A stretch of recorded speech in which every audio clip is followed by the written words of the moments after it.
앤드류 풀러하고 윌리엄 캐리는 앤드류 풀러는 그 영국에서 계속 후원하고 윌리엄 캐리는 계속 인도에서 선교하고 이렇게 둘이 연결됩니다. 윌리엄 캐리는 침례교뿐만 아니라 침례교를 넘어서서 아주 유명한 분이고요. 특히 선교 얘기를 할 때 반드시 나오는 사람이 윌리엄 한교하고 캐리입니다. 있어요. 음, 예.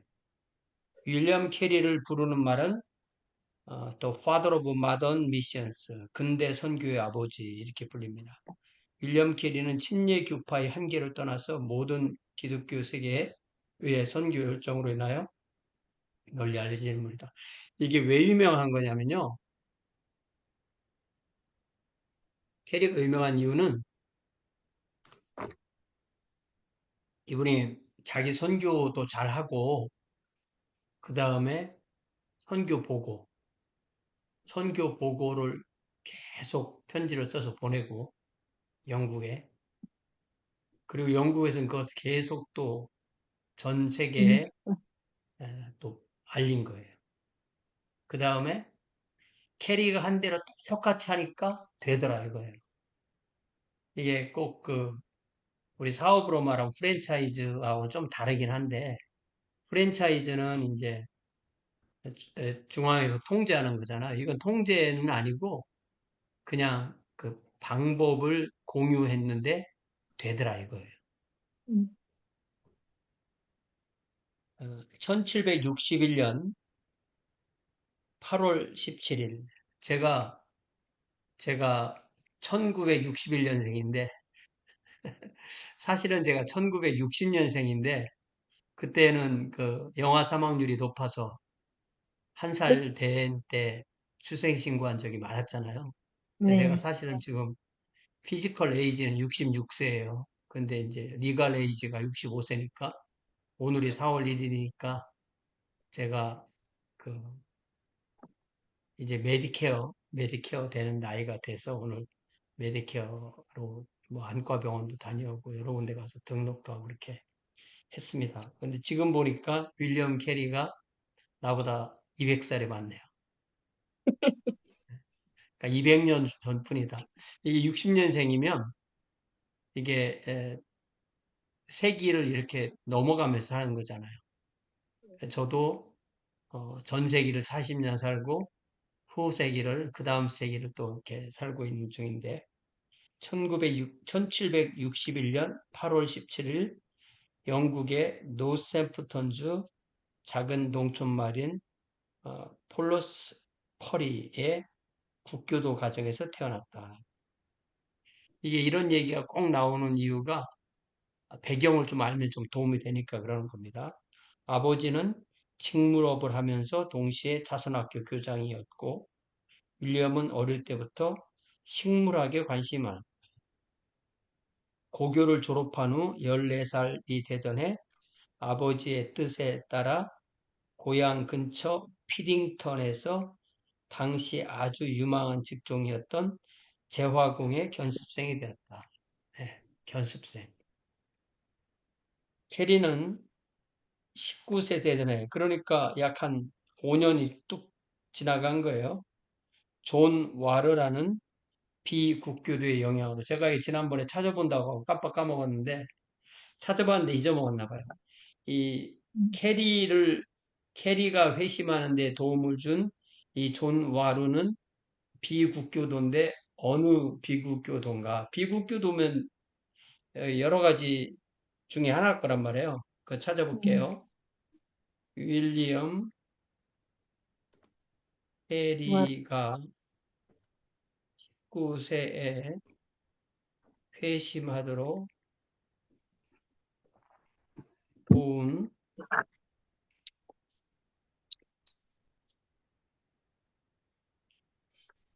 비국교도 존 와르는 어느 교파 소속이었나요? 왜냐하면 비국교다란 말만 갖고는 정확하게 안 되는 거거든요. 예. 요거는 우리가 그동안 공부했던 독립교회 내지는 회중교회. 예. 이게 찾아서 확실하게 해야지. 예. 독립교회 내지는 회중교회였다. 존 와런은 윌리엄 캐리가 구두 수선공 견습생으로 일하던 시절 함께 일했던 동료였습니다. 그는 당시 영국 국교에 속하지 않은 비국교도였으며 디센터, 구체적으로는 인디펜던스, 독립교회 신자였습니다. 독립교회는 각 지역 교회의 자율성을 중시하며 오늘날의 회중교회와 맥을 같이 합니다. 윌리엄 캐리는 본래 엄격한 국교회 집안에서 자라났으나 존 와르와의 끊임없는 신앙 토론과 그의 경건한 삶에 감화를 받았습니다. 캐리는 존 와르의 권유로 비국교들의 기도 모임과 설교에 참석했습니다. 19세가 되던 해 캐리는 자신의 죄를 깨닫고 복음을 받아들이며 국교회를 떠나 비국교도 신앙을 갖게 되었습니다. 이렇게 이해를 하면 되겠어요. 81년 20살이 됐을 때 저는 87년에 결혼했으니까 굉장히 결혼 이후를 빨리 한 거죠. 20살이 되었을 때 캐리는 자신이 일하는 재화업주의 처제인 25살, 4살 연상의 도로시 플래케트와 결혼했다. 이 결혼이 이 캐리의 생애에서 가장 그 뼈아픈 그런 상황이에요. 이 사람은, 이 아내는 자기 동네를 떠나기를 원하지 않았던 사람이에요. 캐리는 외국에 대한 꿈을 꾸미는 사람이니까 둘이 안 맞는 거죠. 결혼 후 캐리는 재화업을 하면서 독립한 거죠. 독학으로 헬라어, 라틴어, 히브리어, 이태리어, 독일어, 프랑스어 등을 네. 공부했다. 책임? 이탈리어라고 안 쓰죠? 이태리어라고 씁니다. 그거 고쳐주세요. 이태리어. 음.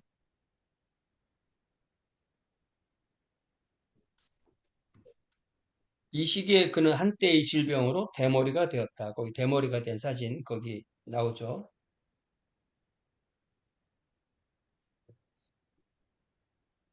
사진이 아니라 초상화. 캐리는 앤드류 풀러 목사의 설교도 듣고 그 앞에 앤드류 풀러 말한 그분입니다. 로버트 홀, 여기 이분도 앞에 다뤘던 분이에요. 로버트 홀의 책도 읽다가 침례교 신앙을 갖게 됩니다. 그러니까 유아 세례를 거부하는 게 침례교회죠. 그리하여 자신 자녀의 유아 세례를 거부합니다. 인근에 있던 특수침례교 지방의 목회자들과 교제를 나누고 이 교제는 그의 일생 동안 지속됩니다. 그 목회자들 중에 존 라일랜드, 존 서트클리프, 그리고 앤드류 풀러 등이 있었습니다. 라일랜드 목사는 83년 10월 5일 주일 아침에 닌 강에서 캐리에게 침수 침례를 베풀어 줍니다. 그래서 캐리는 침례교단에 몸담게 됩니다. 85년에 모울턴이라는 마을의 학교 교장으로 선임되었고 87년에는 목사 안수도 받고 그 마을의 목사가 되었습니다.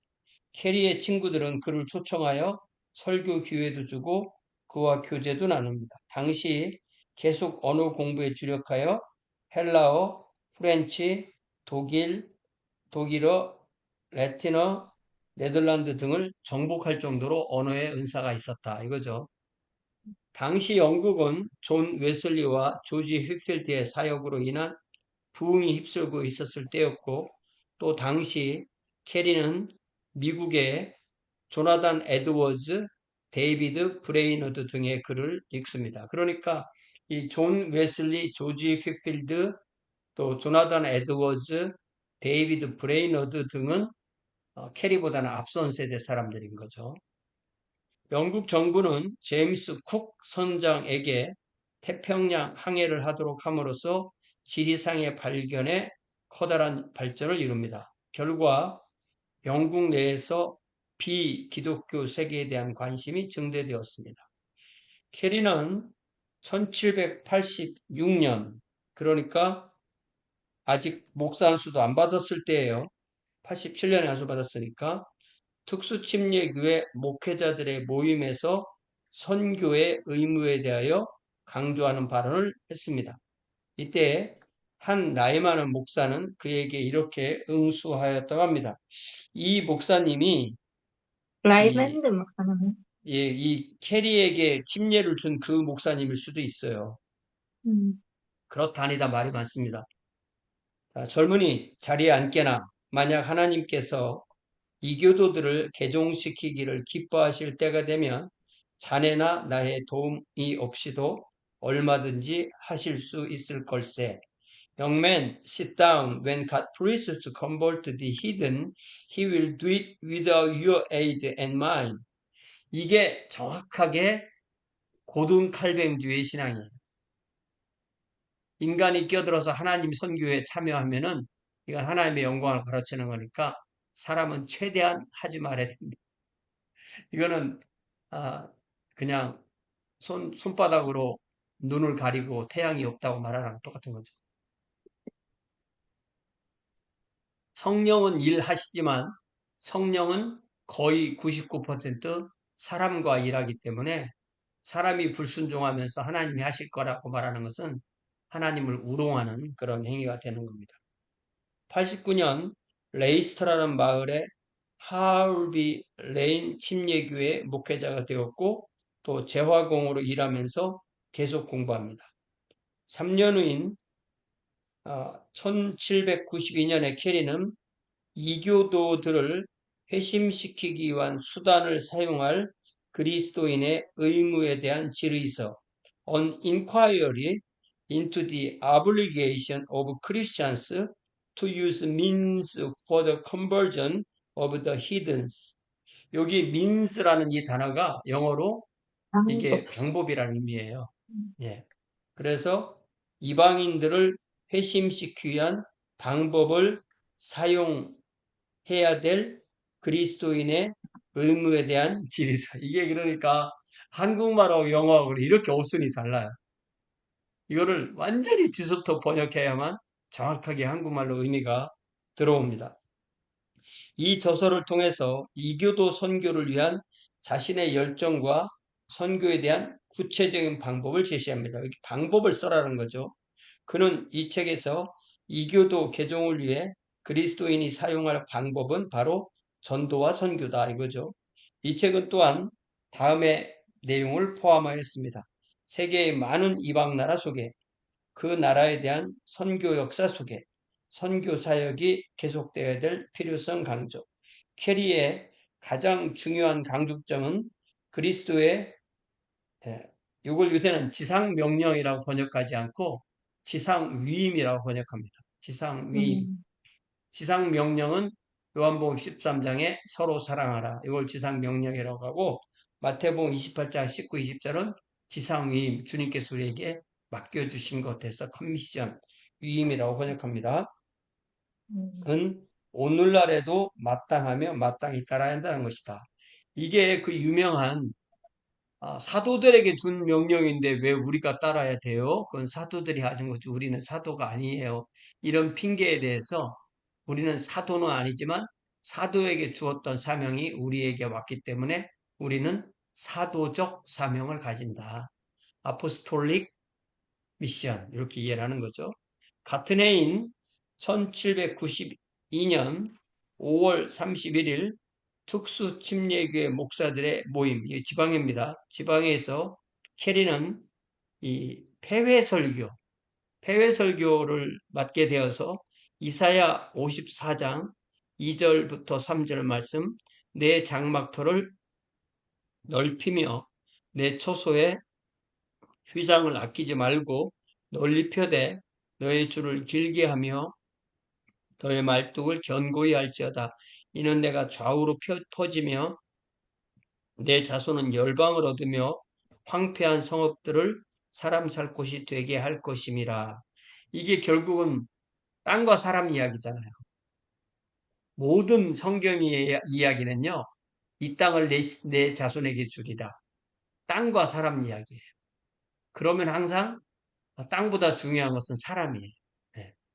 그래서 하나님의 왕국도 사람과 땅, 새하늘과 새 땅 이렇게 이루어지는 거죠. 이 본문을 가지고 나중에 데스레스 설먼, 불후의 설교, 불사의 설교라고 불리게 된 유명한 설교를 했는데 이 설교의 본문이 남아있지 않습니다. 캐리가 본문을 안 만들었는지 아니면 어, 사람들이 그걸 안 받아 적었는지 딱 그래서 이 성경 본문하고 이 설교에서 계속 강조한 두 가지 이것만 남았어요. 그래서 오히려 더 유명한 것 같아요. 이 말 때문에. Expect great things from God. 하나님으로부터 위대한 일을 기대하라. 얼마나 좋은 말이에요. 음, 그런데 그 다음 말이 하나님을 위하여 위대한 일을 시도하라. 기대만 하지 말고 네가 그 일을 해야지. Attempt great things for God. 이게 우리의 삶 전체 요약이에요. 우리가 왜 이 공부를 하고 있어요? 이걸 위해 하는 거예요. 하나님으로부터 위대한 일을 기대하고 하나님을 위하여 위대한 일을 시도하기 위해서 이 일을 하는 거예요. 이거 한번 외워보실래요? 영어로? Expect great things great things from God. from Attempt the great great things things for for God. God. 예. 얼마나 간단하지만 우리의 생애 전체를 다 요약할 수 있는 거잖아요. 그래서 이 말을 또 다르게 말하면 성경을 통해서 하나님의 메타 내러티브, 거대 서사, 영어부터 영어까지 이어지는, 창세기부터 계시록까지 이어지는 하나님의 거대 서사, 하나님의 왕국을 이루시는 그 모든 그 스토리의 흐름을 공부하는 사람은 그 공부를 내 삶, 나의 서사, 마이크로 내러티브, 내 삶에 적용하기 위해서 하는 거예요. 근데 그거를 아전인수격으로 내 맘대로 적용하는 게 아니라 메타 내러티브를 알았기 때문에 마이크로 내러티브를 내가 직조해 나갈 수 있는, 내가 하루하루의 시줄과 날줄을 섞어가면서 나의 삶을 직조하는, 그게 우리 삶인 거예요. Expect great things from God, from attempt great things God for and God. for God. 이것이 바로 우리의 삶 전체의 유학이라고 할 수 있습니다. 1792년 이 설교를 하고 나서 이제 폐해 설교니까 이제 다들 집에 갑시다 그러니까 캐리가 아니 이 설교를 들었으면 뭔가를 해야지 왜 집에를 갑니까? 그러니까 거기서 뭘 결정했냐면 다음에 모일 때까지 위원회를 만들어서 요 캐리의 설교를 듣고 우리가 하나님을 위하여 위대한 일들을 시도하기 위해서 무엇을 할 수 있는가? 그 위원회에서 연구를 해서 다음번 모임에 발표하기로 하자. 이 침례교 회의 가면요. 항상 이 세 단계예요. 누군가 뭔가를 제안을 해요.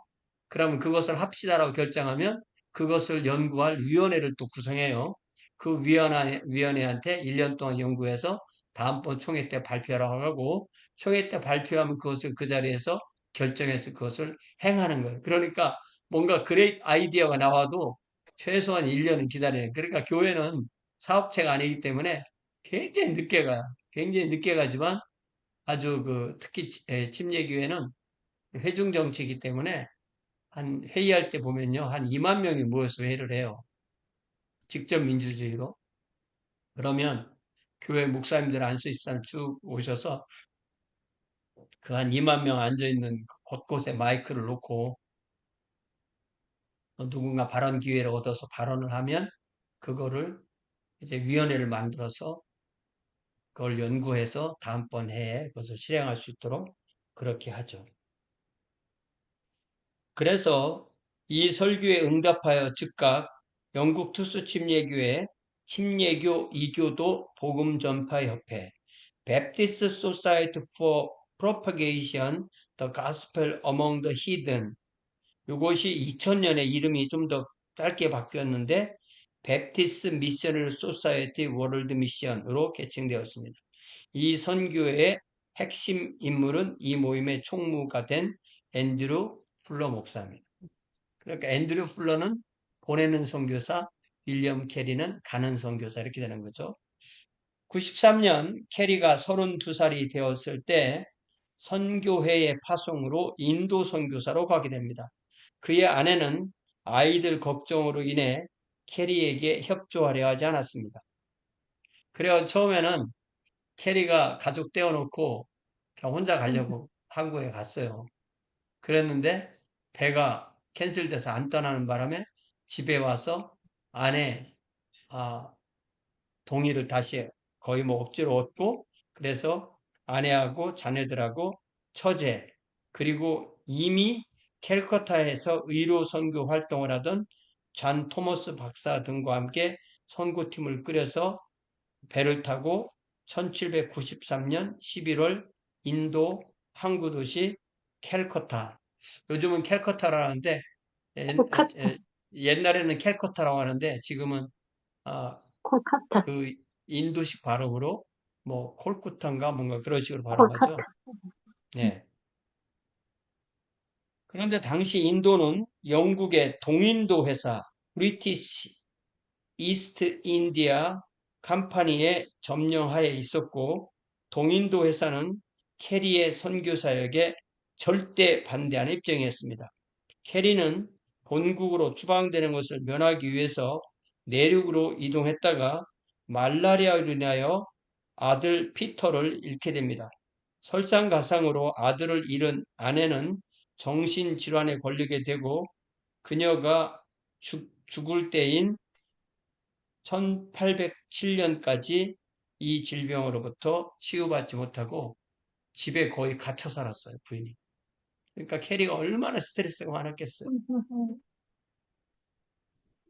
캐리는 그곳에 한 인디고가 뭐냐면, 물감, 이, 그, 그, 염색, 염료, 옷감 염색하는 나무인데, 요게 딱, 그, 농장을 가지고 있으면, 이게 농장에서 이것을 농사를 져서 그, 그 염료를 취해서 또 옷감에다 그 청색 옷감을 만들어서 수출하는 거기 때문에 요 공장에서 할 일은 1년에 2, 3개월밖에 안 된대요. 나머지는 농장에서 돌아가는 거고. 그래서 공장이기 때문에 여기서 일을 하면서, 어, 벵가로를 배웁니다. 예. 그러니 가서 돈 벌면서 회심자는 없고, 아내는 정신병에 걸려 있고, 아들은 죽었지. 이 상태에서 7년을 그냥 버틴 거예요. 이게 말이 됩니까? 아무것도 안 보이는 거잖아. 그랬는데 본국 선교회에서 그만 접고 돌아오세요. 그런 게 아니고 선교사를 더 보내주는 거예요. 한 사람은 그 인쇄 전문가, 출판해서, 그러니까 이 글자를 심어서 출판해서 책을 만들어서 선교하고 팔고 하는 그런 인쇄업자, 윌리엄 와드, 그 다음에 학교 교사, 자수와 말시맨. 그러니까 이 영국에서 보낸 이 인쇄와 교사가 결국 이게 다 인쇄라는 것은 다 이게 성경이든 성경국어 교재든 뭐 언어책이든 문법책이든 사전이든 다 이게 인쇄를 통해서 만드는 거잖아요. 그리고 학교 교사는 이게 각급 학교를 세우고 종교와 교파와 관련 없이 사람을 받아들여서 그 사람도 훈련해서 지도자로 쓸 수 있는 그래서 이런 일을 하는 사람 두 전문가가 붙은 거예요. 캐리는 동인도 회사의 적대 행위로 인하여 1800년 1월 10일 덴마크 식민지인 세람포르로 선교지를 옮겨갑니다. 그런데 영국 식민지에서는 아무 일이 없었는데 덴마크 식민지에 가서 열매가 나타나기 시작하는 거예요. 캘커타에서 태어난 크리시나 팔이라는 첫 번째 인도인 개종자가 탄생합니다. 힌두교를 믿던 팔은 겐지스강에서 1800년 12월에 침례를 받고 그의 신분 제도를 버렸습니다. 자, 밑에 각종 뭐 신분이 나오죠. 인도의 카스트 신분 제도는 주로 다음에 네 가지로 이루어지죠. 브라민스, 사제, 지식인, 학자, 교사, 크샤트리아, 귀족, 전사, 바이샤, 상인, 농부, 수드라, 기술자, 직공, 노동자, 종. 그리고 이 네 가지 계급에 들지 못하는 사람들을 달리트라고 불가촉. 했는데 이들은 태어나는 것 자체가 죄가 되는 불가촉 불가촉. 천민. 천국. 예. 이 불가촉이라는 단어 나올 때 너무나 고귀해서 불가촉도 있고요. 너무나 흔해. 하급이라 불가촉도 있는 거예요. 그래서 불가촉 천민 그렇게 말하면 이 달리트인데 이 사람들은 사람들한테 보이면 안 돼서 밤에만 다닌다든지 이런 식으로 돼 있고 우리가 이걸 잘 보면 우리나라는 그 산업공상 그랬잖아요. 산업공상. 근데 음, 여기는 사의 첫 번째, 두 번째가 들어가고 세 번째 상인 농부 그리고 네 번째가 아, 또 기술자 이렇게 돼 있어요. 그런데 인도를 아는 사람들이 말을 하는데 인도는 이 계급이 이 네 가지뿐이 아니라 몇백 가지가 된대.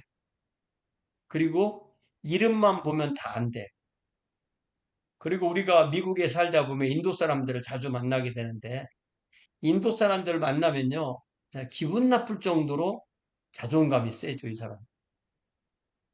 어느 누구한테도 기안 죽고 아주 당당하게 사람을 대하는 게 특징인데 그게 특히 자기들이 여기 이 브라민이나 크샤트리아 계통 출신이라고 그렇게 어릴 때부터 그런 훈련을 받아서 또 그런 면도 있는 게 아닌가 이런 생각을 해보게 됩니다. 여러분도 아마 인도 사람들 개인적으로 많이 이렇게 뭐 많게 적게 만난 기억들이 있을 거예요.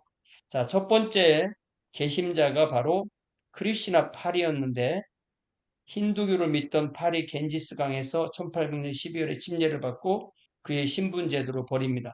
그러니까 우리가 예수를 믿는다는 것은 우리의 그 세상 신분이 주님 안에서 바뀌는 거죠. 그리하여 1802년, 2년 뒤에 수드라 계급 출신이었던 팔, 그러니까 4번째 계급이었던 팔이 브라민 계급 출신의 아들과 결혼하게 되었습니다.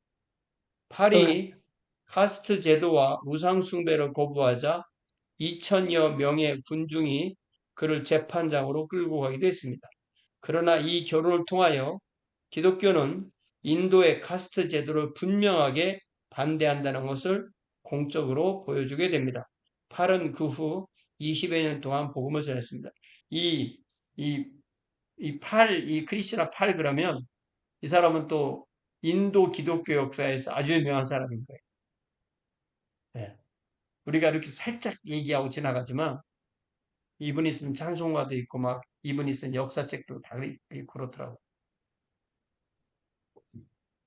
회개와 변화의 역사가 줄기차게 일어나 그 후 18년 동안 600명이 침례를 받고 수천 명이 예배에 참석하는 승리의 역사가 있었습니다.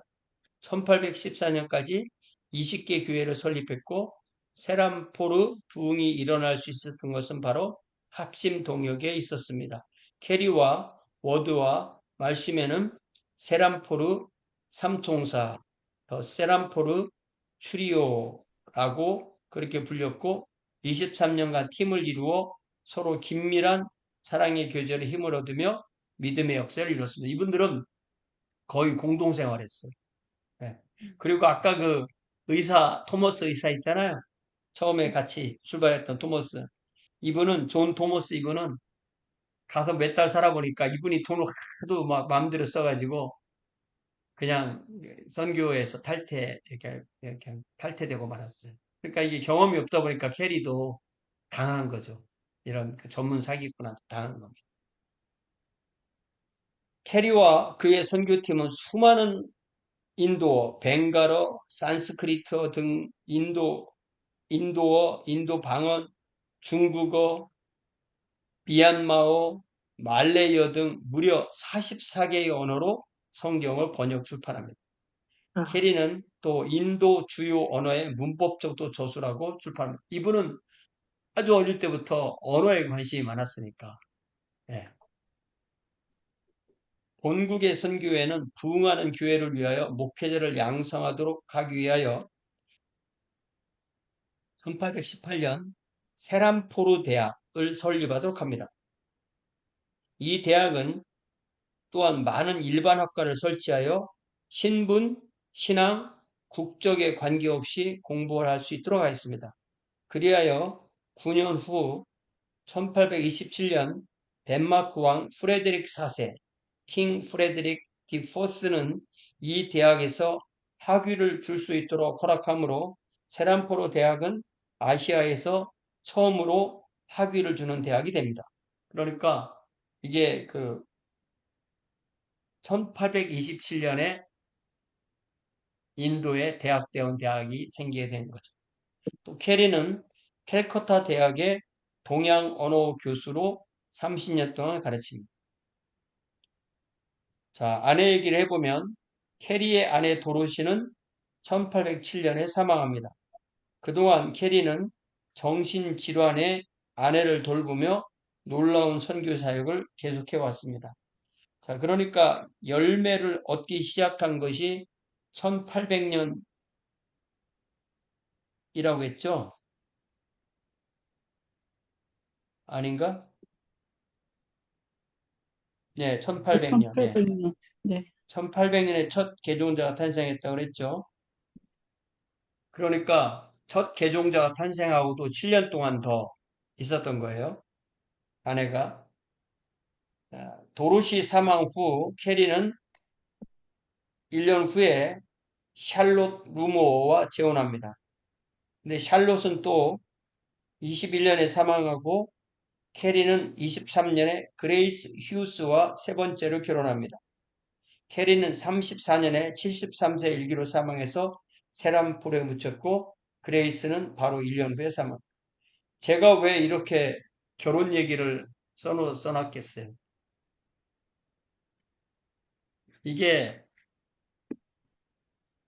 이게 저는 이런 생각을 해요. 이게 제가 아내가 싫어하는 말인데 저는 남자를 위해서 여자를 만들었기 때문에 남자가 좀 불완전한 피조물이라 이거예요. 여자는 남자가 없으면 편한 거예요. 그냥 돈만 있으면 안 귀찮은 거예요. 그렇습니까? 그런데 남자는 여자가 없으면 자세가 안 나오는 거예요. 그래서 이렇게 상처하게 되면 재혼할 가능성이 큰 거예요. 제가 이런 말 몇 번 했다가 아내가 되게 싫어하더라고요. 너는 왜 지금부터 그런 생각을 하냐? 지금부터 그런 생각 안 해도 되는데. 그래서 알았다고 혼자 산다고. 그래 내가 먼저 죽을 때 걱정하지 말라고 이렇게 얘기를 했죠. 제가 이걸 왜 얘기하느냐면 특히 선교지에서 이게 혼자 못 한다는 거예요. 예. 그 나중에 또 선교사님들 얘기 나올 때 또 얘기를 할게요. 자,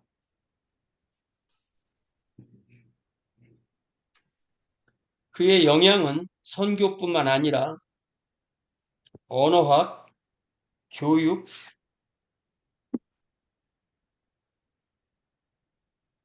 목회, 사회개혁, 특히 사회개혁에 이 과부의 화형, 유아 인신제사 이런 게 있었단 말이에요, 거기에. 그러니까 남편이 죽어서 화형할 때, 자, 화장할 사티. 때 아내를 거기다 집어넣는 거예요.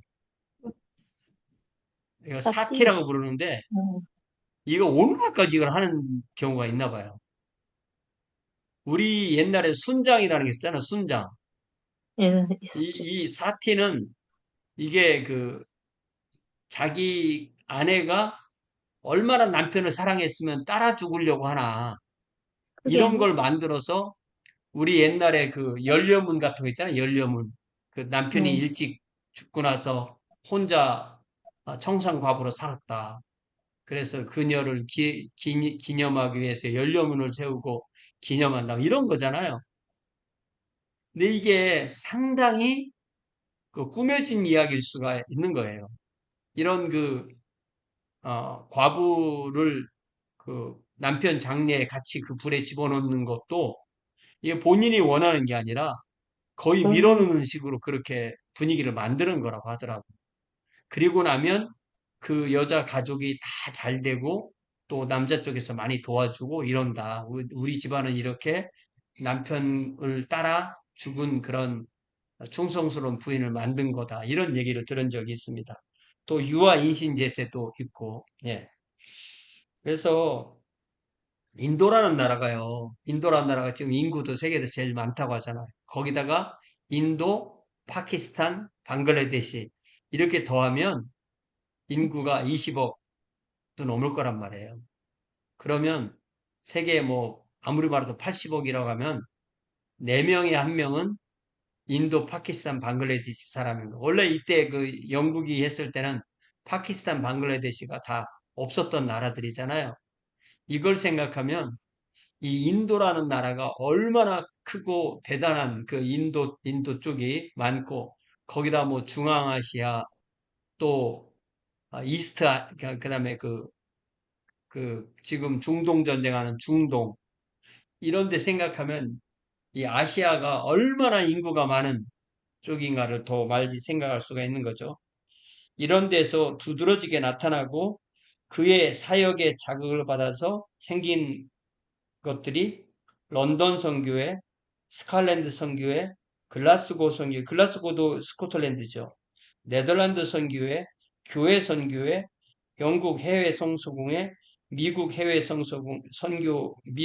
선교위원회, 미국 침례교 선교협회, 미국 성소공회 등이 다 이게 윌리엄 캐리의 영향을 받아서 생긴 거라 이거예요. 그래서 19세기 개신교 선교의 위대한 세기가 바로 19세기를 선교의 위대한 세기, 더 그레이트 센츄리라고 부르는데 이 말을 한 것은 각주 223번의 선교 역사의 대가인 케네스 스카트 랍두렛, 이분도 침례교회 역사가인데요. 이분이 7권으로 이루어진 기독교 확장사 A History of the Expansion of Christianity, 이 책이 1935년부터 45년까지 10년 동안 쓴 책인데 이게 책 크기가 대학 노트보다 좀 더 큰 거의 좀 작은 신문 같은 이런 책으로 되어 있고 우리 학교 공부할 때 도서관에 보니까 이 책이 쫙 있더라고요. 근데 이 책이 7권 중에서 라뚜렛은 1815년부터 1914년까지 그러니까 1차 세계대전이 있기 전까지를 위대한 세기라고 불렀고 이 시기를 위하여 7권 중에 3권을 이 위대한 세기다가 집어넣었다. 왜 그렇겠어요?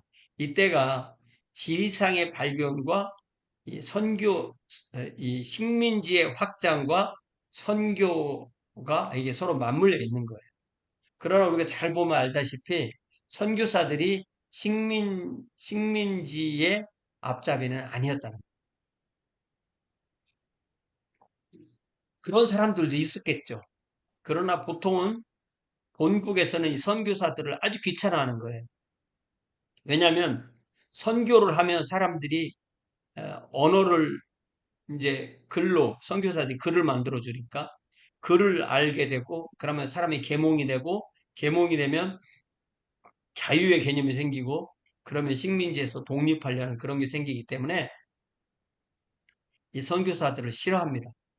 그래서 우리가 이 선교사들이 식민주의의 앞잡이 이렇게 말하는 것은 지나친 일반화의 오류예요.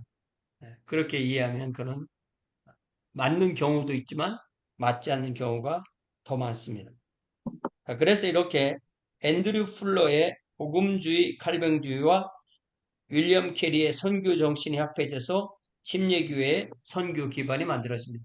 자, 그래서 우리가 처음에 침례교회에 대해서 배운 것은 침례교회는 유아 세례를 거부하고 신자의 침례를 하면서 성도의 이 신자의 신앙의 자유, 어떤 누구의 강압에 의한 것이 아니라 자원하는 마음으로 신자가 되어지고 국가나 부모나 어떤 사회의 시스템이 우리를 그리스도로 만들어주지 않고 성령께서 한 사람을 자기가 인격적인 결정을 할 수 있는 한 사람을 복음으로 새롭게 하고 그 순종으로 헌신으로 침례를 받는다. 이게 첫 번째 정신이면 두 번째 정신은 그런 정신을 가지고 안에서는 전도, 밖에서는 선교한다.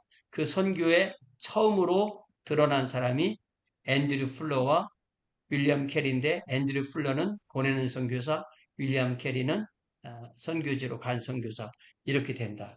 요 정도만 알고 있어도 지금까지 침례교에서 공부를 잘 하신 거예요. 네. 자, 그러면 몇몇 분들 더 좀 하겠습니다. 자, 첫 번째, 그 다음에 존 리포는 영국 대본주 티버톤에서 태어나서 16살에 예수 그리스도를 믿고 그리스도를 따르고 17세 브리스톨에 있는 브리스톨 침례교 대학에 입학하게 됩니다.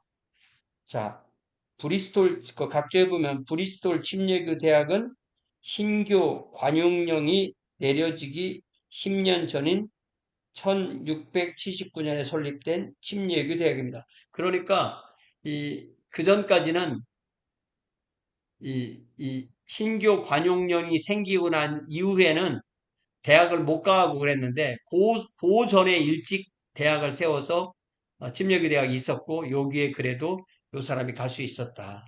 존 리폰.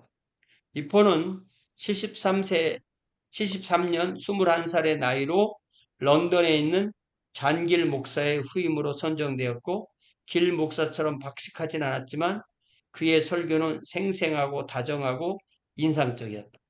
이 설교가 생생하고 다정하고 인상적이었다면 얼마나 좋겠어요, 기분이.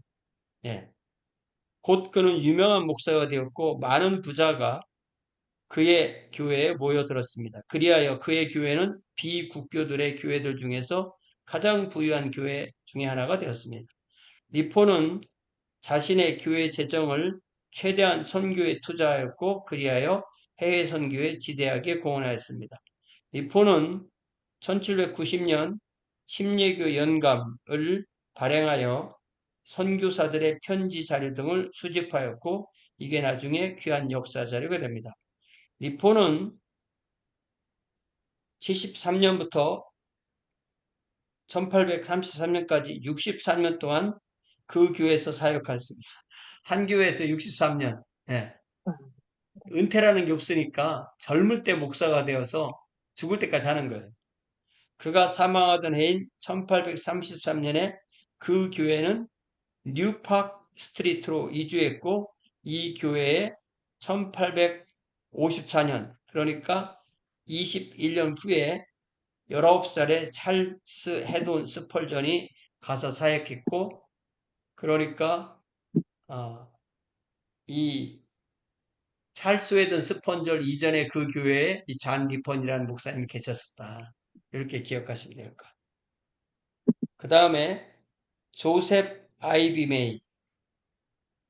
조셉 아이비 메이는 73년 5월 22일 햄프시어 링우드에서 태어났고 청소년 시절에 죄를 깨닫고 예수를 자신의 구주로 모셨고 1790년 9월 16일에 침례를 받습니다.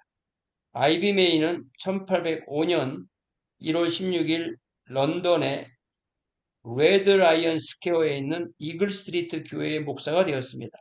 열정이 넘치는 설교, 담대한 선포로 많은 개신자를 얻었습니다. 특히 그는 그의 부모에게도 침례를 주었는데 아버지는 70세였다. 아이비 메이는 1813년 뉴 커넥션 일반 침례교회와 특수 침례교회 연합을 시도하였고 이 시도가 나중에 열매를 맺은 것은 거의 70년 후인 80년 후인 1891년이다. 아이비 메이는 존 버년의 생애를 저술했고 또 영국 침례교회사를 저술한 침례교 역사가로 자리를 매김했다. 이게 이제 영국 특수 침례교회 역사인데 여기에 우리가 딱 기억해야 될 사람 두 사람만 딱 꼽아라 하면은 윌리엄, 누구겠어요? 앤드류 윌리엄, 풀러 앤 윌리엄 캐리. 윌리엄 캐리. 예.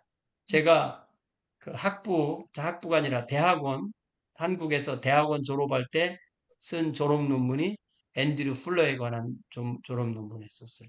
그때 자료가 없어서 미국에서 논문, 음. 다른 분들이 쓴 졸업 논문 두 개를 미국에서 그거를 주문해가지고 그걸 영어로 받아서 그걸 보고 졸업 논문을 썼을 때가 제가 1995년에 졸업했으니까 94년 그때 논문을 썼겠죠.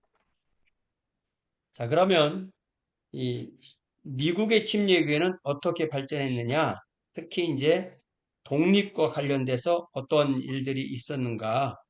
요 이야기를 조금 하고 오늘 공부가 이런 내용 위주로 될 것 같아요. 자, 제1차 대각성 운동, The First Great Awakening Movement. 이게 보통 1729년부터 76년, 그러니까 18세기 중반 한 50년 이렇게 이해를 하면 되겠어요. 대각성 운동은 26년 뉴저지의 네덜란드 개혁교회 더치 리폰드 소속의 테오드레 프릴링하우젠으로부터 시작하게 됩니다. 그는 특별히 윤리적으로 개혁된 생활로서 그리스도에게 철저하게 헌신할 것을 강조합니다. 프릴링하우젠은 윌리엄 테넌트 목사 가정과 깊은 교제를 갖습니다.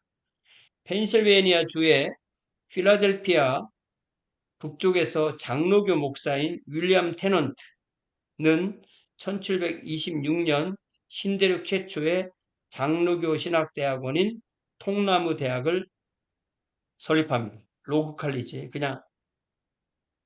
이건 그냥 통나무 건물입니다. 또한 윌리엄 테넌트의 아들 길버트 테넌트는 장로교 대각성 운동의 중심 인물이 됩니다. 아버지와 아들이. 아버지는 윌리엄, 아들은 길버트. 영국 복음주의 설교자 조지 위필드의 설교는 대각성 운동 부흥에 큰 불을 일으켰다. 그러니까 이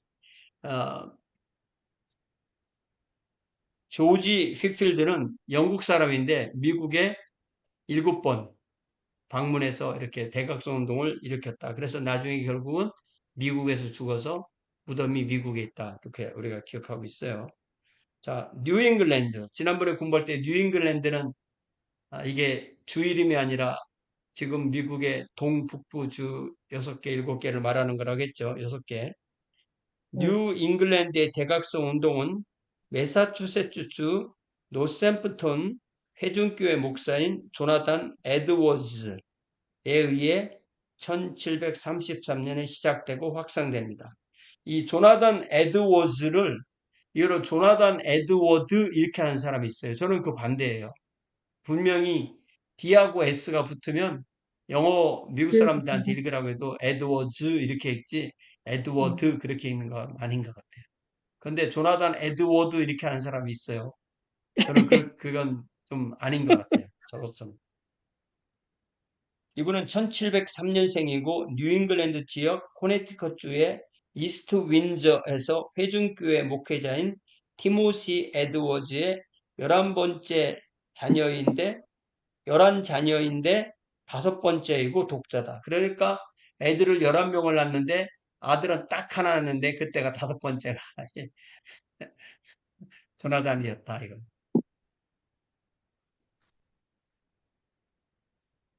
16년에 12살에 그의 부친이 그 설립자들의 하나인 예일 유니버시티 1701년에 생긴 대학에 입학하였고 20년에 학부를 수소로 졸업했다. 12살에 대학에 들어갔으니까 그때 봐도 빠른 거예요. 이건. 네. 조나단 에드워즈 이 전기 읽어보면요. 이 사람이 특별히 관심이 많은 게 이 동식물을 연구하면서 하나님의 신비를 체험하는 거미 같은 거 세하게 그려놓고 우리가 왜 거미 보면은 왜 화장실이나 이런 데 거미 만나면은 몸은 쬐끄만한데 다리는 막 이상할 정도로 길고 몸에 비해서 다리 길이가 뭐 100배는 될 정도한 그런 거미들 많잖아요. 그런 거미들 자세하게 연구해서 그려놓고 이 야외에 나가서 이렇게 산책하면서 기도하고 이런 얘기가 굉장히 많습니다. 조나단 에드워즈 전기를 읽어보면 그는 하나님의 소명을 느끼고 곧바로 동대학 신학부에 입학하여 2년의 신학훈련을 받습니다.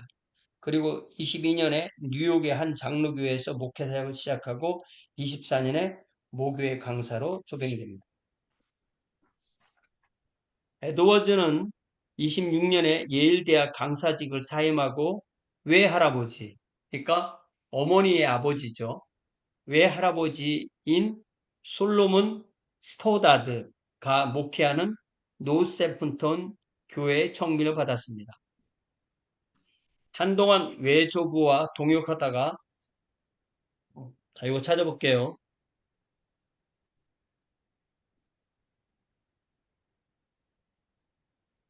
뭘 찾아볼 것 같아요, 제가 좀.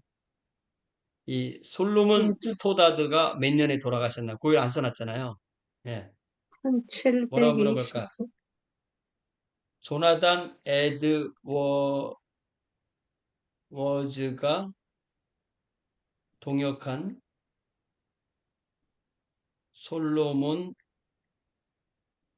스토다드는 몇 년도에 사망했나요?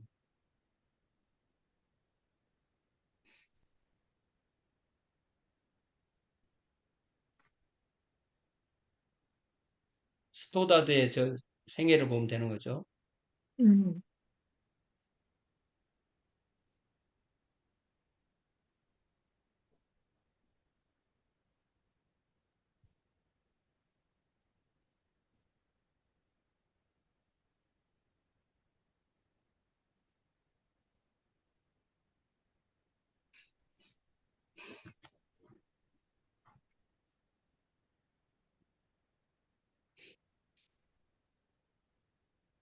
1729년. 그러니까 3년은 같이 사역한 거예요. 1729년에 사망합니다. 예. 그리고 바로 이제 에드워즈가 담임 목회자가 되었고 41년에 노세푼턴 교회의 잠든 영혼을 깨우는 영적 대각성 운동을 일으키는 주역이 되었고 이때 그가 한 설교가 진노한 하나님의 손에 붙들린 죄인들 Sinners in the hands of an angry God 이게 이 노세푼턴 교회에서 한 설교는 아니고요. 어디 초빙받아서 한 설교인데 이때는 설교가요. 오늘날처럼 이렇게 말로 전하는 게 아니라 원고를 적어서 이 촛불을 손에 들고 그걸 음, 찬하게 읽어가는 거예요. 신기하죠? 네. 그래서 이 설교를 하면요.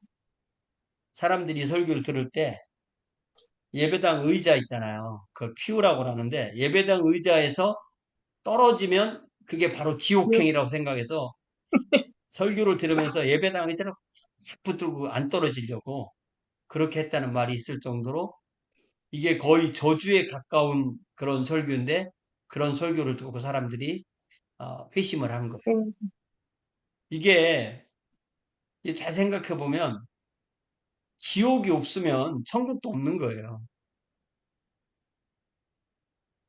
예, 지옥 설교를 안 한다는 거는 그 성경에 있는데 안 하는 거잖아요.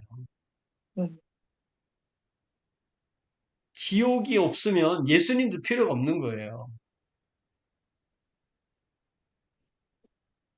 나는 사람을 지옥으로 보내는 하나님은 안 믿어. 그런 하나님은 없어. 목사들이 그런 말 아주 쉽게 하는데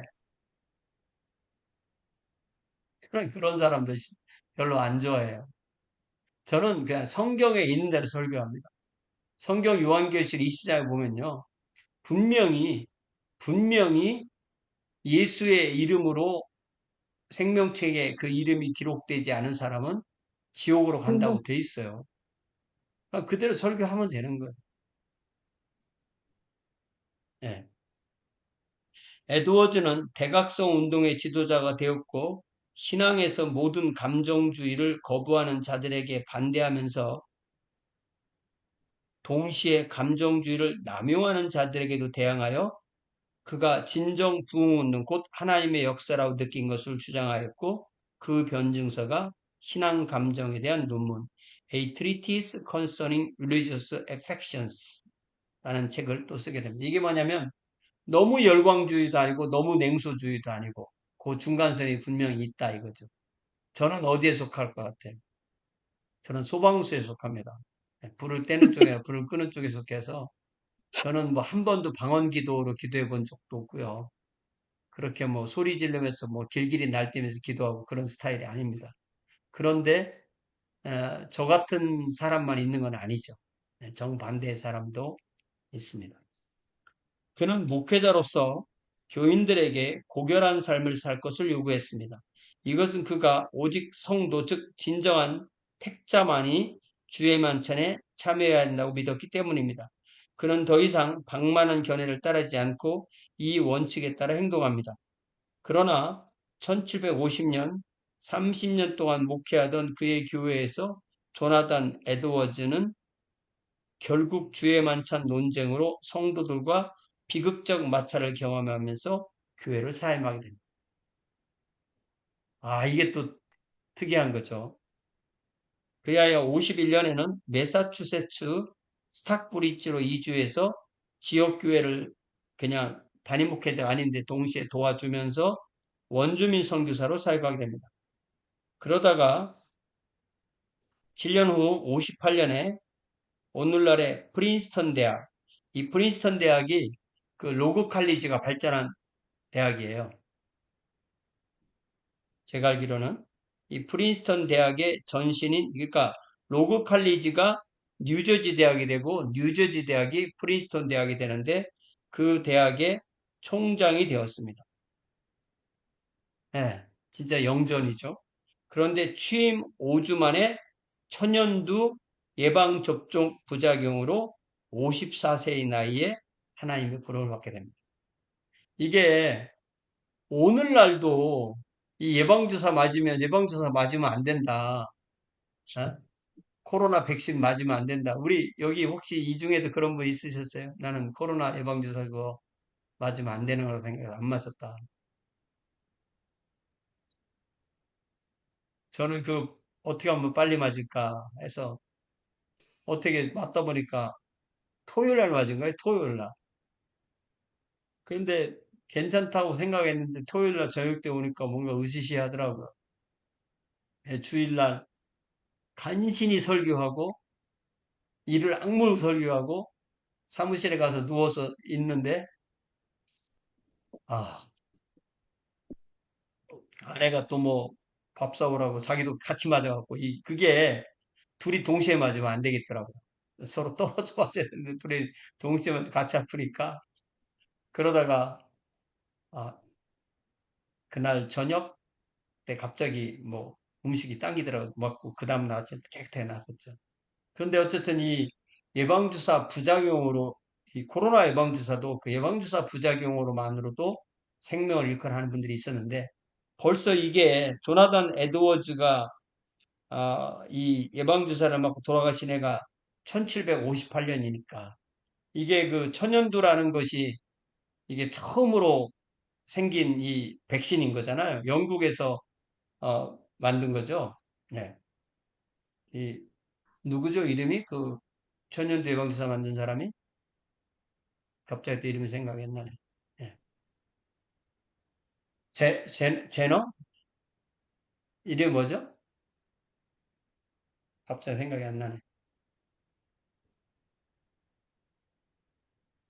이분이 그 목장에서 일하는 아줌마들은 이상하게 천연두가 안 걸리더라.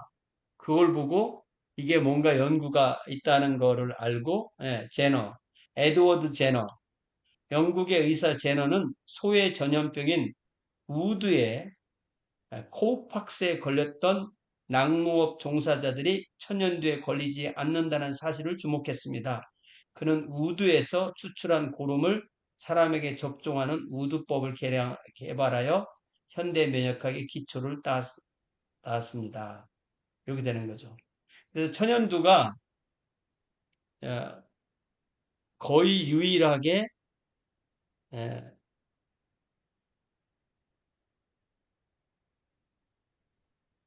거의 유일한 건 아닌가요? 천연두가 이게 없어진 병이에요. 예, 예. 이게 이 질병과 싸움에서 완전히 박멸시킨 병 중에 하나가 이 천연두입니다. 이걸 우리 천연두를 한국에서는 마마라고 했잖아요, 마마. 예, 그걸 곰보. 왜 마마라고 하는지 아시죠? 이게 병을 높여 부르는 거예요. 높여 음, 불러서 이게 대우를 잘 해줘서 우리 동네 오시지 말라고. 근데 이거 걸려서 살아남으면 얼굴에 이제 곰보가 되는 거잖아요, 얼굴이. 그게 참 이게 얼마나 힘든 병이에요. 이게, 아, 그, 유럽 사람들이, 이 천연두가 유럽 사람들이 에, 신대륙에 전파한 병인가요? 신대륙에서 유럽으로 간 병인가요? 그것도 생각이 안 나네요. 예. 제가 알기로는 그 유럽 사람들이 신대륙으로 전파한 병인 걸로 기억해요.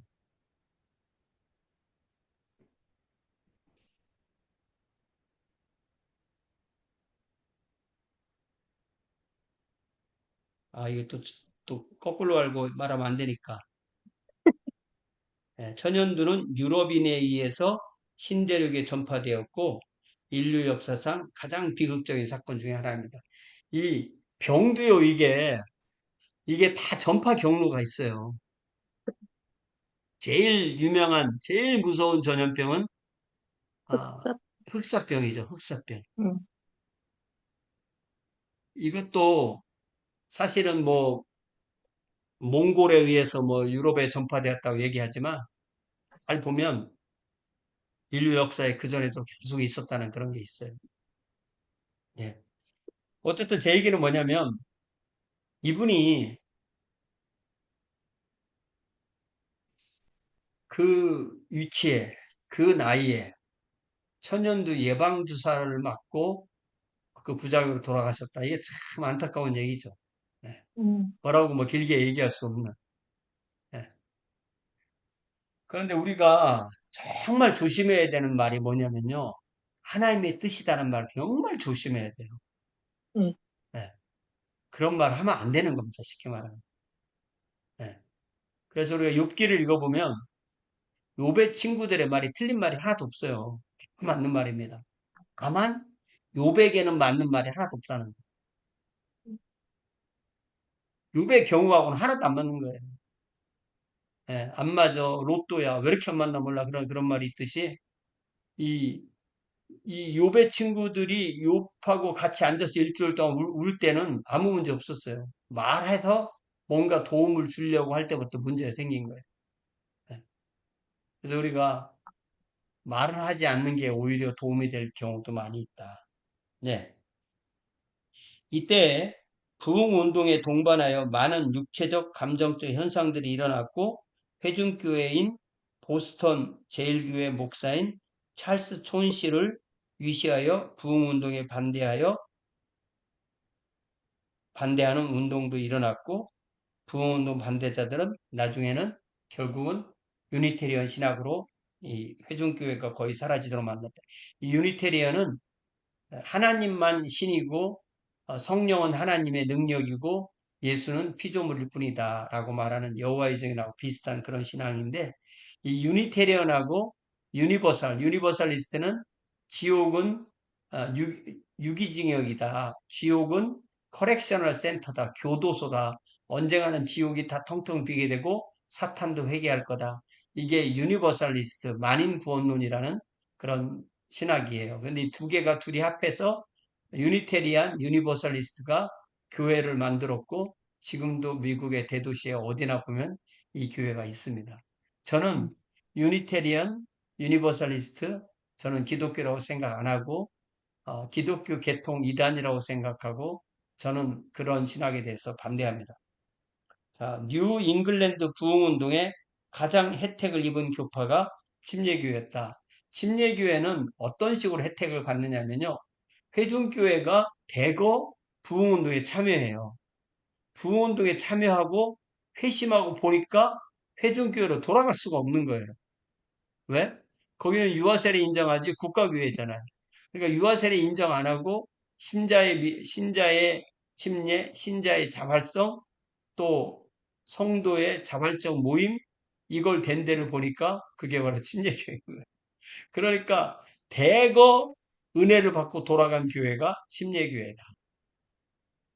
그 대표적인 사람이 이제 우리가 공부할 이 아이작 베커스인데요. 자, 그 사이에 남부 식민지에서는 어떤 일이 있었냐면 버지니아나 남쪽에는 장로교 부흥사 사무엘 데이비엘이 맹활약했고 노스캐롤라이나 버지니아의 분리침례교회들이 활약했다. 여기 분리침례교회, 세퍼레이트 베프티스트. 그러니까 이 우리가 그 분리주의자들을 말할 때는 명사로 세퍼레이트 분리주의자들 이렇게 불렀잖아요. 여기 separate는 이게 형용사로 분리해 나온 베프티스트. 그러니까 이게 그 new right라는 말은 old right는 부흥운동을 반대하는 사람, old니까 국왕 그렇게 번역됐었어요. new right는 부흥운동을 찬성하니까 신광. 그러니까 그 신광파에 소속했다가 회중교회에서 세퍼레이트 해서 침례교회에 조인한 사람들을 분리침례교로 불렀고 그 사람들 이 분리침례교로 말은 세퍼레이트 베프티스트를 한국말로 번역한 말이 되는 겁니다. 대각성 운동 이후 회중교회에서 분리하여 침례교로 들어간 사람들을 분리침례교도라고 하고 반면에 기존에 그동안에 있었던 침례교회는 레귤러 베프티스트라고 불렀다. 내지는 올드 라이츠 베프티스트. 네. 그러니까 이 항상 올드 라이츠는 보수, 뉴 라이츠는 진보 이렇게 되는 겁니다. 그럼 대각성 이후에 뉴잉글랜드의 침례교는 어떻게 되냐면 특별히 분리침례교회 회중교회 부흥 과정에서 분리침례교회가 발생해서 급격한 숫자의 증가가 있었다. 그게 뭐냐면 우리가 전도한 게 아니라 대거 그냥 침례교로 들어오는 거예요. 거기에서 이제 지난번에 말했던 그 로드 아일랜드 주에 지방회가 생겼는데 그 지방회를 워렌 지방회라고 한다. 예, 거기에 프라비던스가 어디에 있는지, 워렌이라는 곳이 어디에 있는지, 뉴폴트가 어디에 있는지 다 보이죠? 예. 자, 보면 워렌 지방에는 1767년 제임스 매닝 또 몇몇 지도자에 의해서 필라델피아 지방회에 도움을 받아서 이 로드 아일랜드에 있는 곳에 지방회를 만들었다. 워렌 지방회는 뉴잉글랜드의 첫 번째 침례교 지방회고 주된 목적은 침례교도의 종교 자유를 완벽하게 쟁취하기 위해서. 그래서 워렌 지방회는 종교 자유의 선봉자가 되고 그 대표적인 사람이 바로 아이작 베커스다.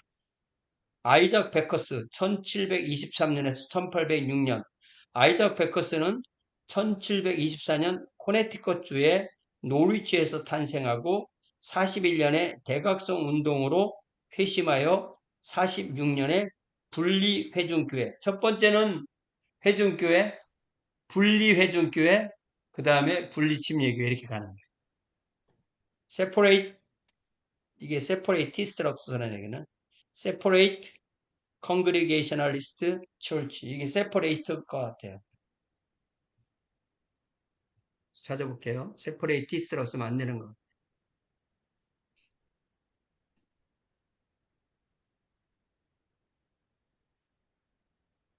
separate Congregationalist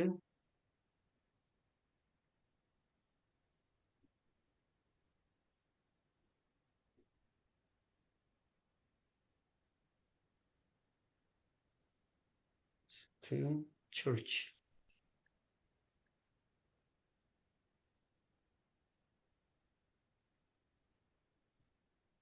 분리 회중교회.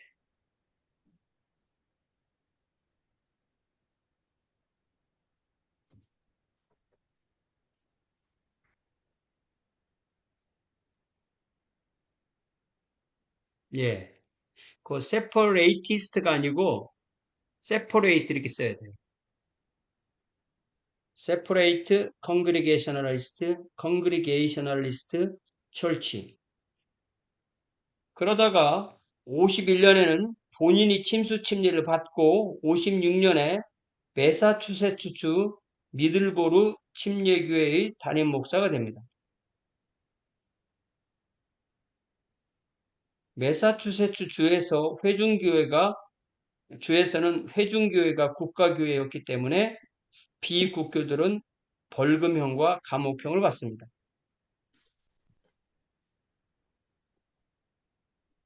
베커스는 70년 로드 아일랜드 주의 워렌 지방에 가입하고 72년에 그 지방의 대변인이 되어서 종교 자유를 위해 투쟁합니다.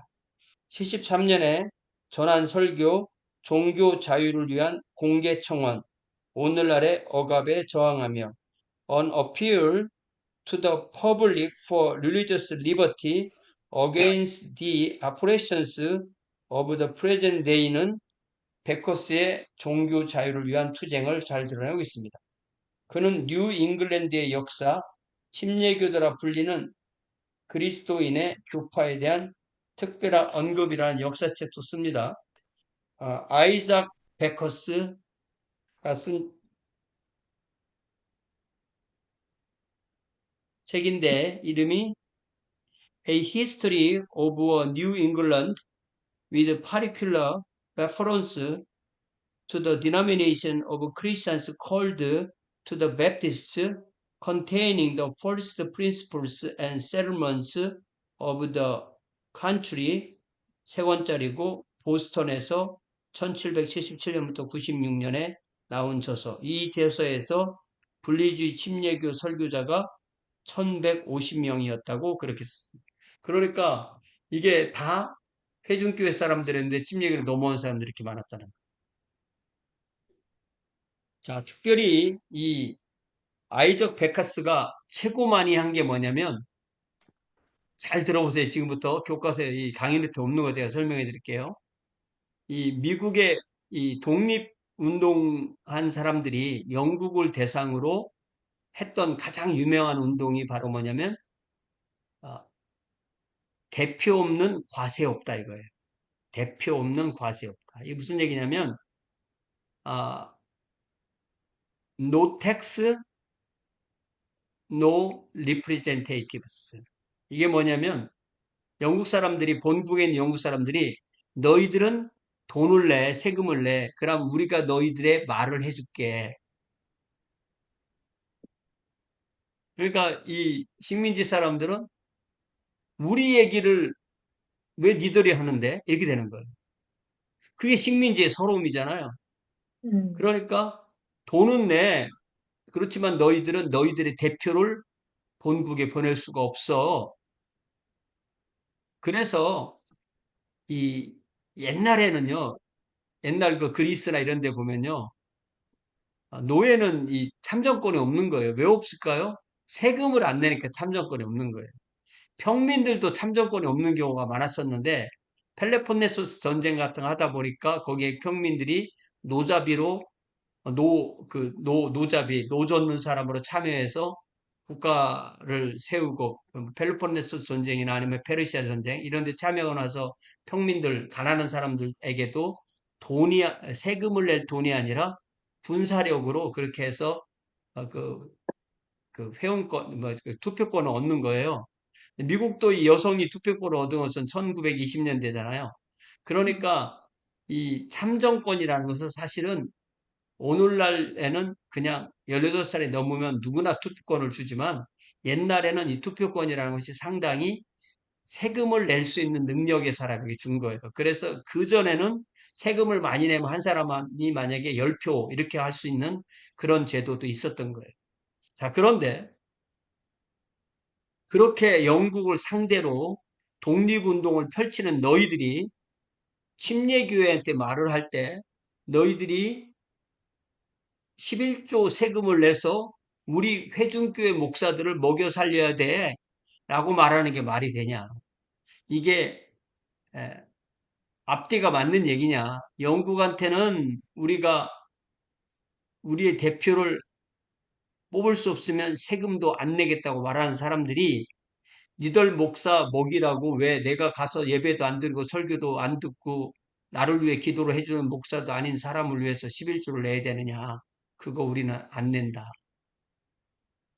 이 운동을 펼친 사람이 아이작 베커스예요. 이 주장을 이겨낼 방도가 있냐고요.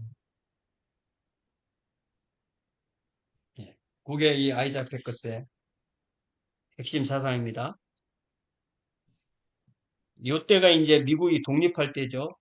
영국의 식민지였던 신대륙의 13개 주의 대표가 1776년 7월 4일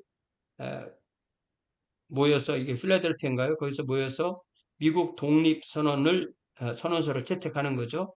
The Declaration of Independence. 예. 거기 주가 13개가 나오죠.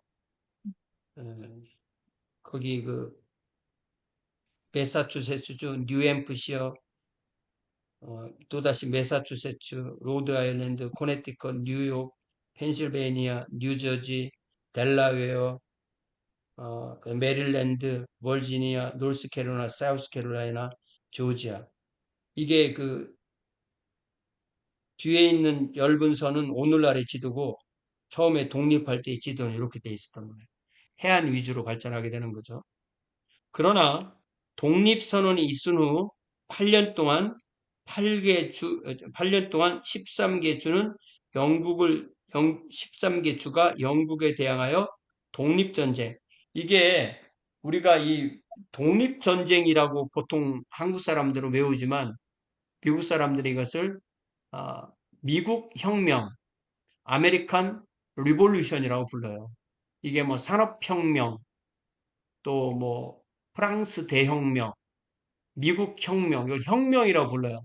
이 혁명이라는 것은, 리볼루션이라는 것은 완전히 모든 가치관이 통째로 뒤집어지는 거 말하는 거예요. 그러니까 독립이라는 말보다 훨씬 더 큰 말이고, 이 미국 사람들은 이 인디펜던스 데이, 아메리칸 리볼루션에 대한 이 엄청난 자부심을 갖고 있는 거예요. 네. 그리고 이제 이때 그 처음 컨스티튜션, 처음에 1776년에 미국 헌법을 만들게 되고, 예, 그것이 가장 기초가 되는 거고요. 그리고 8년 동안 혁명 전쟁을 하게 되고 1783년 9월 3일 미국이 영국과 프랑스로부터 이른바 파리 조약을 거쳐서 완전한 독립을 인정받게 되는 거죠. 그러니까 이때 프랑스가 영국을 괴롭히려고 미국을 사랑해서가 아니라 영국을 괴롭히려고 이 독립운동을 많이 도와준 거예요. 이 프랑스 사람들의 이 뭔가 행동하는 건요, 항상 상상 초월입니다. 네. 침례교는 독립전쟁 당시 독립파에 가담합니다. 그들의 독립전쟁 가담에는 미국이 독립할 경우 완벽하게 보장되는 종교 자유를 획득하기 위한 것도 있었습니다. 독립전쟁 승리 후 미국 연방정부와 의회가 종교의 자유를 보장하지 않자 침례교도들은 종교 자유 보장을 위해서 다시 투쟁하게 됩니다. 이게 무슨 얘기냐면 미국이 독립선언한다는 76년, 그리고 파리 조약으로 독립이 인정된 것은 83년. 자, 그런데 뒤에 쭉 보면, 뒤에를 몇 페이지 넘어가면 이 종교 자유를 위한 투쟁 얘기가 또 나오고, 여기 49년부터 존 릴랜드라는 사람 이야기가 나오고, 그렇게 하고 152페이지에 89년에 수정헌법 1조부터 10조까지 이루어진 미국 권리장전. 예. 이 89년에 채택되어서 발효된 것은 1791년. 이걸 좀 89년이라고 하면 76년 독립선언, 83년 파리조약, 89년 수정헌법 권리장전. 이렇게 되니까 미국 독립을 잘 보면요. 순서가 뭐예요? 독립선언부터 먼저 하는 거예요. 그리고 독립전쟁을 하는 거예요. 독립을 인정받는 거예요. 자, 그러면 대한민국이 1919년에 기미 독립선언서를 발표하고 독립운동을 했죠. 이 국가의 그 3요소가 국민, 주권, 영토잖아요. 국민, 주권, 영토면 그 중에 제일 중요한 게 뭘까요? 국민이에요. 근데 그 국민이 주권이 없으면 국민들 인정을 못 받는 거예요. 그러면 그 국민의 일부가 민족 대표가 33명 모여서 오드운 자해야 조선의 독립국임과 조선인의 자유민을 만방에 선언하노라. 이렇게 얘기를 했으면 1919년이 대한민국이 생긴 날인 거예요. 그리고 상해로 가서 임시정부를 세우고 독립운동을 하고 그리고 이 연합군이 2차 세계대전을 일으키면서 이기면서 우리나라의 독립을 허락받았을 때 남북한이 갈리면서 북조선, 대한민국 이렇게 생겼을 때 대한민국이 1948년에 이제 그 세 가지를 다 갖춘 나라가 됐을 때 대한민국의 정통성을 1948년부터 볼 거냐, 1919년부터 볼 거냐, 여러분 어떻게 생각하세요? 저는 도대체 이 독립운동을 인정하지 않고, 이 1919년 기미운동을 인정하지 않고, 상해 임시정부를 인정하지 않고, 거기에 많은 사람들이 공산주의였다고 우리의 정통성 인정하지 않는 것은 정말 이해가 안 돼요. 나 왜들 그러나 모르겠어요. 제가 투머치 나이브한 겁니까? 나는 그 사람들의 그 멘탈리티를 이해할 수가 없어요. 그걸 우리나라라고 왜 인정을 안 하나 모르겠어요. 어쨌든 그거 인정 안 하는 사람들은요, 또 길을 쓰고 인정 안 해요. 근데 그게 상당히 많은 주류에 속합니다. 이상하게 그 사람들이 또 보수예요, 또. 근데 미국도 잘 보면 독립선언 먼저 하고, 헌법 먼저 발표하고, 독립전쟁하고, 파리조약으로 인정받고, 그 다음에 권리장전 나오고 이 순서로 가는 거예요. 네, 처음부터 연합국으로 출발한 거죠. 그래서 침례교는 뉴잉글랜드에는 침례교회가 1790년에 이르렀을 때 325개, 대부분 칼뱅주의 교회고 대각성 이후에 중부 식민지는 어떻게 됐느냐? 아까 우리가 뉴잉글랜드 했으니까 필라델피아 지방회가 유능한 지도자들을 공급하고 일관성 있는 신학을 제시하고 효과적인 조직을 갖추고 교육도 강조했을 때 이 우리가 지난번에 공부한 필라델피아 지방회가 지도자를 파송하는데 첫 번째 얘가 올리버 할트. 예. 자, 여기부터는 우리가 한 15분 쉬고 40분부터 하겠습니다. 여기부터 어디까지 할 수 있냐면 윌리엄 캐리까지는 존 리랜드까지 다 맞출 수 있으니까 지금부터 15분 쉬겠습니다.